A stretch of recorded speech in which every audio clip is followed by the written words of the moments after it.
বিচার করার জন্য শেখ হাসিনাকে ফিরিয়ে আনার দরকার নেই বলে মনে করেন নৌ উপদেষ্টা সাখাওয়াত হোসেন। তিনি বলেন, নুরেমবার্গ ট্রায়ালের মতো তার অনুপস্থিতিতেই বিচার করা সম্ভব। কারণ শেখ হাসিনার নির্দেশে ছাত্র আন্দোলনে হত্যার সব প্রমাণ এখানেই রয়েছে। এ নিয়ে আলোচনা করতে রাজধানীর বিজয়নগর থেকে আমাদের সাথে যোগ দিয়েছেন সুপ্রিম কোর্টের সিনিয়র আইনজীবী আহসানুল করিম। জনাব আহসানুল করিম, আপনাকে স্বাগত জানাচ্ছি ইন্ডিপেন্ডেন্ট সংবাদে। যেটি শুরুতেই জানতে চাই যে শেখ হাসিনাকে না ফিরিয়ে বিচার করতে কোনো আইনি বাধা রয়েছে কি? জি, ধন্যবাদ। যে বিচারটা হবে সেই আইনটা হচ্ছে আইসিটি অ্যাক্ট 1973। সেটার সেকশন 10A বলে দিচ্ছে, যদি কোনো আসামি যদি অনুপস্থিত থাকেন তবে তার উপস্থিতি ছাড়াই ট্রায়াল সম্ভব এবং ইন অ্যাবসেন্সিয়া তার বিচার কার্য চলবে।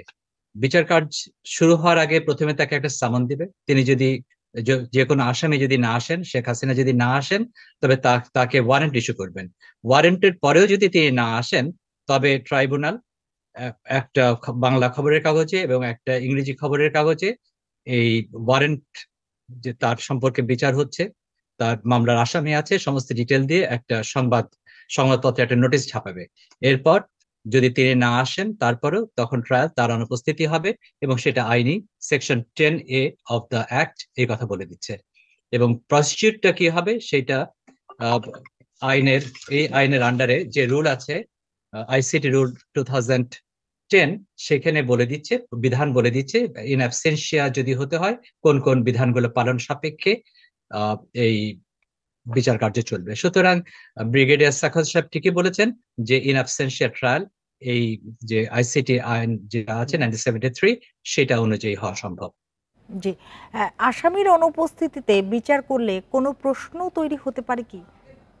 দেখুন, অনেক মামলায় এরকম আসামিরা অনুপস্থিত থাকেন। তো সেগুলোর ক্ষেত্রে বিচারের যে কার্য হয় সেখানে কোনো প্রশ্ন উত্থাপিত হয় না, কারণ তাকে যথেষ্ট পরিমাণ যদি নোটিশ দেওয়া হয়, আইনের যে প্রতিপালনগুলো আছে তাকে হাজির হওয়ার জন্য, সেগুলো যদি প্রতিপালন করা হয়, তারপরেও যদি আসামি না আসেন, তবে এই ক্ষেত্রে যদি শেখ হাসিনা যদি না আসেন তবে তিনি তার নিজের দায়িত্বে আসবেন না এবং তার অনুপস্থিতিতে যে বিচার কাজ হবে সেটাতে এটা কোনো অসুবিধা নেই এবং এটা কোনো আইনের কোনো বত্যয় ঘটবে না এবং এটা চ্যালেঞ্জেরও কোনো বিষয় না। সুতরাং এটা সঠিকভাবে এই ট্রায়ালটা করা সম্ভব।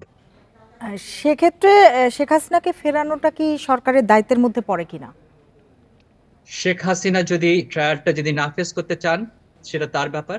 এখানে সরকার যদি মনে করেন যে তাকে ফিরিয়ে আনা সম্ভব হচ্ছে না, তিনি যে এটা এখন অন্য রাষ্ট্রে আছে, সেই রাষ্ট্রেরও একটা সদিচ্ছার প্রশ্ন আছে, যে রাষ্ট্রে উনি তিনি লুকিয়ে আছেন, বা এখন তো তাকে প্রসেস সার্ভ হওয়ার পর তিনি ফিউজিটিভ হয়ে যাবেন। তাকে যদি ফিরিয়ে না দেওয়া হয় তবে সেই ক্ষেত্রে এই বিচার কার্যটা চলবে এবং সেক্ষেত্রে সরকারের কিছু করণীয় কিছু থাকবে না। যদি দেখা যায় যে সরকারের যা যা করণীয় এই আইনে সব প্রতিপালন হয়েছে, তারপরে যদি ট্রায়াল হয় সেই ট্রায়ালটা আইনের দৃষ্টিতে এটা যে আরেকটি বিষয় সাস্টেনেবল। একটু জানতে চাই যে শেখ হাসিনাকে দেশে ফিরিয়ে নিয়ে আসার প্রক্রিয়া কি দীর্ঘ কিনা? দেখেন, এখানে বাংলাদেশের সাথে ইন্ডিয়ার এক্সট্রাডিশন ট্রিটি আছে। তো এক্সট্রাডিশন ট্রিটি অনুযায়ী এটা ফিরিয়ে দিতে একটা অব্লিগেশনস আছে। আহ, বাংলাদেশের সাথে ইন্ডিয়ার যে এক্সট্রাডিশন ট্রিটি আছে, তো সেই ট্রিটির মাধ্যমে এটা ইন্ডিয়া তাকে ফিরিয়ে দিতে একটা অব্লিগেশন রয়ে গেছে। এখন যদি ফিরিয়ে না দেওয়া হয় তবে ট্রিটির ভায়োলেশন হবে, কিন্তু সেই ভায়োলেশন হওয়ার আহ, যদি ইন্ডিয়া যদি না দেয় তবে সেই ভায়োলেশন ইন্ডিয়া করবে, কিন্তু সেগুলো এনফোর্স করাটা খুব একটা সহজ বিষয় না। সুতরাং যদি ইন্ডিয়া যদি শেখ হাসিনাকে ফিরিয়ে দেয় তবে একরকম, বাংলাদেশের গভর্নমেন্ট তো চেষ্টা চালিয়ে যাচ্ছে, সেটা দৃশ্যত তাই দেখা যাচ্ছে। আর জি, যদি ফিরিয়ে নিয়ে আসা সম্ভব হয় তবে সেক্ষেত্রে সরকারের কোনো গাফিলতি আছে বলে আমরা মনে করি না। জি।